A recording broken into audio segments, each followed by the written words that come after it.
Windler. Chikage, with so many areas of Texas facing severe weather today, we really lucked out because it was quite beautiful for us today. Yeah, we really did. Now, at one point this morning, we were in that risk. And there was even a tornado watch for Milam County, but it was canceled early. We did not have a single report. Thank God, yeah.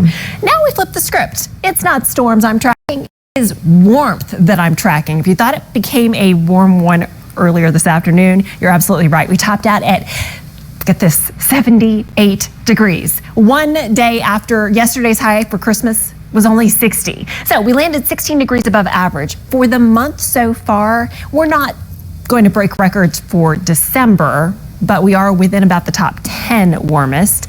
As far as rain, we've had lots of days of rain. We just haven't had a lot of rain on those days. We're at a deficit for the month of over 1 inch. One more rain chance in the next, well, for the rest of the year. Going to come in on Saturday morning, and it's only a 20% shot. Meanwhile, for the entire year, we are at the top of the list. We could break the record for the warmest/hottest year ever recorded. Records go back to 1898. Here's why I have high confidence we are going to break that record. We're already in the number one spot. Tomorrow 80, that's a record. Saturday 81, 2 degrees away from a record. In comes another one of these Pacific fronts, like the one that came through today. Pacific fronts don't bring us colder air. Instead, we only drop a little bit.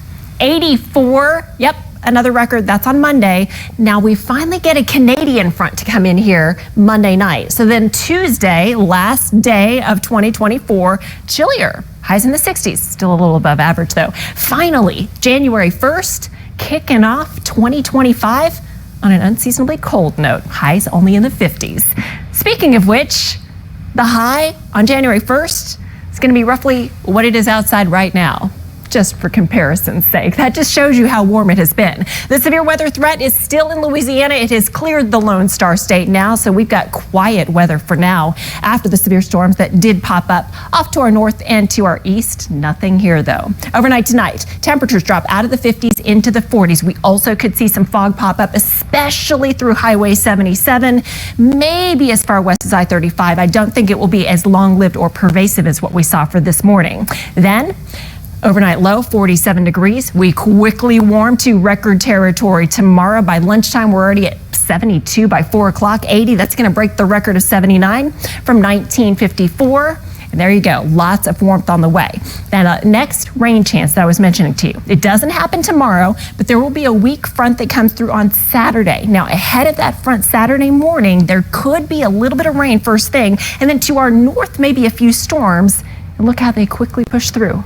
That is just about all we see. So with that said, we're looking at temperatures dropping after that lonely 20% rain chance, and then we look ahead to next year and finally feeling a little more like winter.